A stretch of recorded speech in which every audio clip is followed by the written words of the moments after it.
5, 4, 3, 2, 1, 0.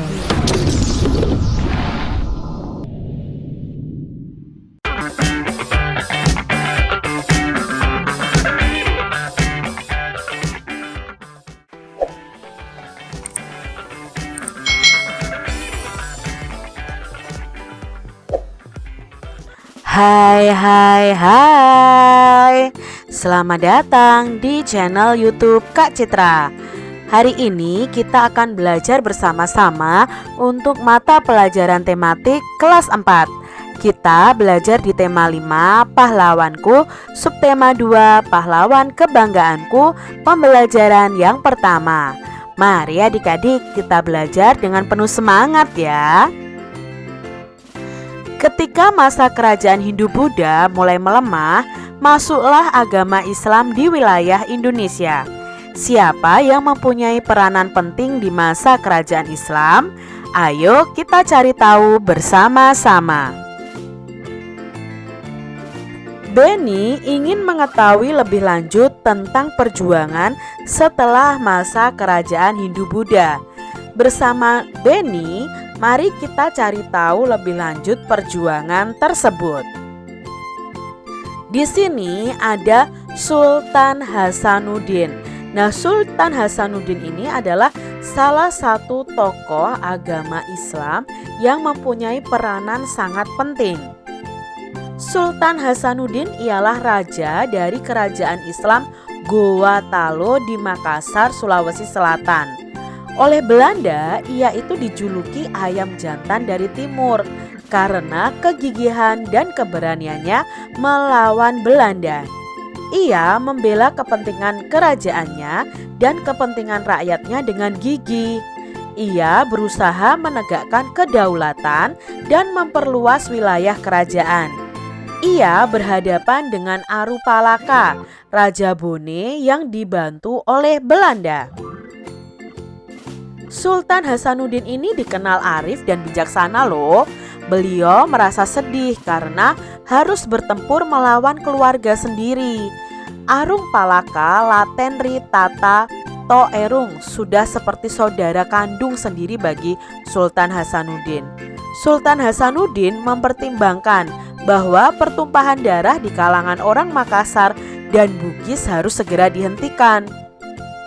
Sultan Hasanuddin berusaha menggabungkan kekuatan kerajaan-kerajaan kecil di sekitar kerajaannya untuk melawan Belanda.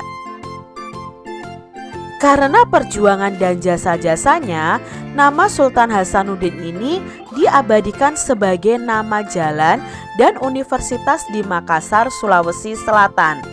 Pemerintah bahkan menganugerahkan gelar pahlawan nasional kepada Sultan Hasanuddin.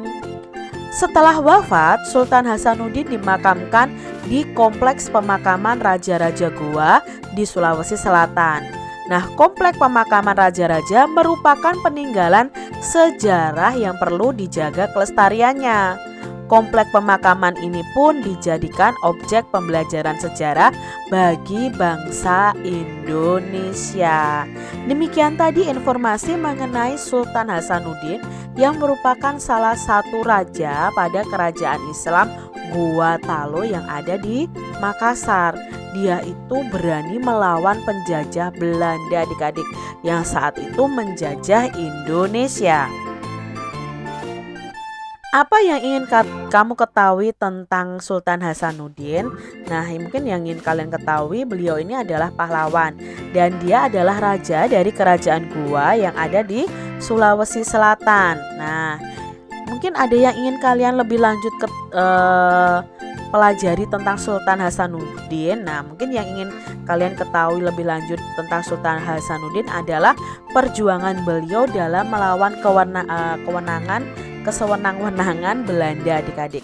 Kalian bisa mencari informasi tentang sejarah Sultan Hasanuddin ini boleh di perpustakaan, melalui buku-buku sejarah, boleh juga di internet ya. Kalian cari tahu tentang Sultan Hasanuddin. Dari perjuangan Sultan Hasanuddin, kita itu belajar tentang keberanian dan kegigihan dalam melawan tindakan yang salah dan sewenang-wenang.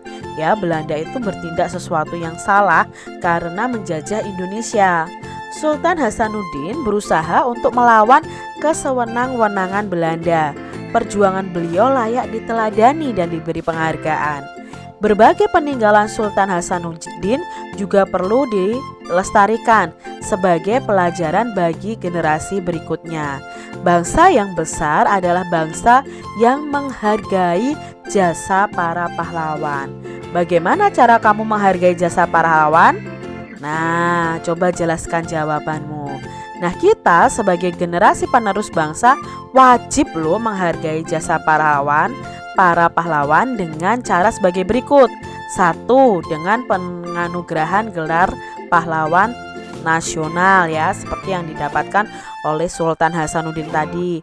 2. Mengabadikan nama para pahlawan sebagai nama jalan, nama gedung, dan lain sebagainya. Membangun tugu peringatan, monumen atau patung untuk mengenang dan menghormati jasa para pahlawan. Memperingati peristiwa-peristiwa penting dalam perjuangan bangsa. Nah, ini mungkin yang bisa kalian lakukan ya.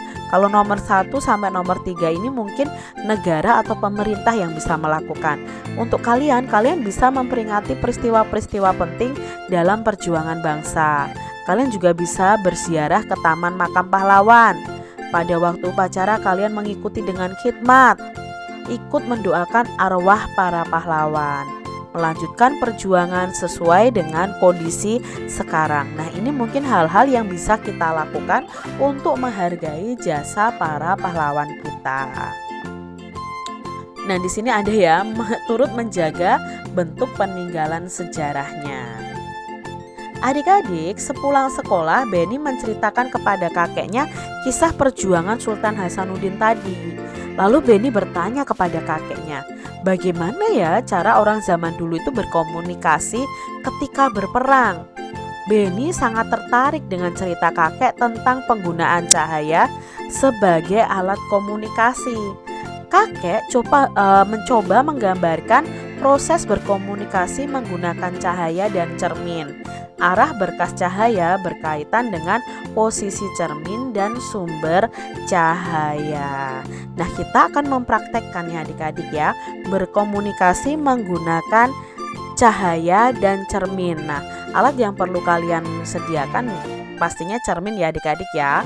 Nah, langkah-langkah percobaannya, duduk bersama kelompokmu. Perlihatkan cerminmu kepada kelompokmu.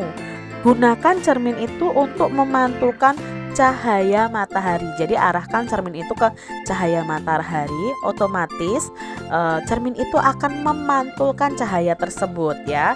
Misalnya yang datang ini adalah sinar matahari, lalu ini cerminnya, maka ini akan dipantulkan keluar lagi adik-adik.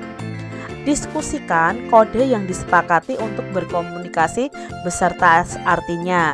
Misalnya ketika cahaya dipantulkan menggunakan cermin dan digerakkan melingkar sebanyak 3 kali, itu berarti seluruh anggota kelompok berkumpul di tengah halaman sekolah, misalnya seperti itu. Nah, setelah berdiskusi, anggota kelompok menyebar ke tempat yang berbeda di sekitar sekolah. Setiap anggota kelompok berdiri di tempat yang terdapat cahaya mataharinya, lalu pantulkan cahaya kepada tempat yang disepakati. Setelah itu kalian bisa membuat laporan sifat cahaya di akhir kegiatan. Nah, kesimpulannya apa sih dari percobaan ini? Dari percobaan ini membuktikan bahwa salah satu sifat cahaya yaitu cahaya itu bisa dipantulkan dan dapat dibuktikan dengan kegiatan berkomunikasi menggunakan cahaya. Wah, menarik sekali ya belajar tentang perjuangan pahlawan. Aku ingin tahu pahlawan-pahlawan lain yang ada di Nusantara, kata Siti. Nah, siapa saja pahlawan di Nusantara? Siti ingin mengetahui lebih lanjut tentang perjuangan raja-raja Nusantara. Bersama Siti, yuk kita amati gambar di bawah ini. Berikut adalah raja pada masa pemerintahan kerajaan Islam. Ada Sultan Hasanuddin tadi, lalu ada Sultan Iskandar Muda. Nah, ini adalah tahun-tahun di mana Sultan Hasanuddin dan Sultan Iskandar Muda itu menjabat sebagai raja. Sultan Hasanuddin itu pada tahun 1654 sampai 1660. Lalu Sultan Iskandar Muda itu dari 1607 sampai 1636 Masehi. Berarti beratus-ratus tahun yang lalu ya adik-adik ya. Nah, amati tokoh-tokoh tersebut dan apa yang ingin kalian ketahui dari tokoh-tokoh tersebut tentang peninggalan pemerintahan raja-raja tersebut. Nah, di sini peninggalan sejarah Islam di Indonesia itu bisa berupa masjid, bisa berupa kaligrafi, keraton, kesusastraan, pesantren, dan tradisi. Nah, di sini kita bisa mengetahui perjuangan raja-raja Islam di Nusantara. Yuk kita pelajari perjuangan raja-raja Islam di Nusantara ya. Kita akan mencari tahu informasi tentang perjuangan para raja khususnya yang beragama Islam ya, dan peninggalannya yang mempengaruhi wilayah di sekitar kita. Kalian mungkin bisa mencari informasi tentang pahlawan yang ada di sekitar kalian melalui media perpustakaan, media elektronik, bertanya kepada guru atau bertanya kepada orang tua kalian. Nah, di sini Kak Citra itu mempunyai contoh Sultan Malik Al-Saleh. Nah, Sultan Malik Al-Saleh ini adalah pendiri dan raja pertama kerajaan Samudra Pasai. Sebelum menjadi raja, dia itu bergelar Merah Sile atau Merah Selu ya. Sultan Malik Al-Saleh ini adalah putra Merah Gajah. Diceritakan Merah Selu mengembara dari satu tempat ke tempat lainnya. Akhirnya dia berhasil diangkat menjadi raja di suatu daerah yaitu namanya Samudra Pasai. Merah Selu masuk Islam berkat pertemuannya dengan Syekh Ismail, seorang syarif Mekah. Setelah masuk Islam, Merah Selu diberi gelar Sultan Malik Al-Saleh atau Sultan Malikus Saleh. Nah, kalian bisa cari tahu informasi lebih lanjut tentang Sultan Malik Al-Saleh ini. Tokoh agama Islam ya, kerajaan Islam berikutnya adalah Sultan Iskandar Muda. Adalah raja dari kerajaan Aceh Darussalam yang memerintah pada tahun 1607 sampai 1636. Nah, pada masa pemerintahannya Aceh Darussalam ini mencapai puncak kejayaan adik-adik. Aceh Darussalam menjadi pusat perdagangan yang sangat ramai. Sultan Iskandar Muda ini sangat menentang penjajahan. Ia menolak keinginan Belanda untuk memonopoli atau menguasai perdagangan di wilayah kerajaan Aceh Darussalam. Nah, ini perjuangan Sultan Iskandar Muda. Lebih lengkapnya cari tahu ya adik-adik. Tokoh Islam berikutnya adalah Sultan Agung. Adalah raja kerajaan Mataram Islam yang memerintah pada tahun 1631 sampai 1645. Nah, Sultan Agung ini dikenal sebagai seorang pemimpin yang menentang juga penjajahan Belanda. Sultan Agung berusaha keras untuk mengusir VOC Belanda yang telah menduduki Batavia atau sekarang namanya Jakarta. Namun penyerbuan ini mengalami kegagalan. Dan masa pemerintahan Sultan Agung ini, Mataram Islam mencapai puncak kejayaan. Itu informasi singkat tentang Sultan Agung. Kalian bisa mencari informasi lebih lanjut tentang kerajaan-kerajaan Islam yang pernah ada di Indonesia dan peranan dari raja-raja yang ada dalam kerajaan tersebut. Demikian tadi adik-adik pembahasan kita di tema 5 subtema 2 pembelajaran yang pertama. Semoga video pembelajaran ini bermanfaat ya untuk adik-adik semuanya. Dan sampai jumpa lagi di video pembelajaran Kak Citra selanjutnya. Tuhan memberkati. Jangan lupa tekan tombol subscribe, lalu tekan loncengnya, tekan juga tombol like, lalu share ke media sosial kalian. Jangan lupa untuk ikuti media sosial Kak Citra. Terima kasih.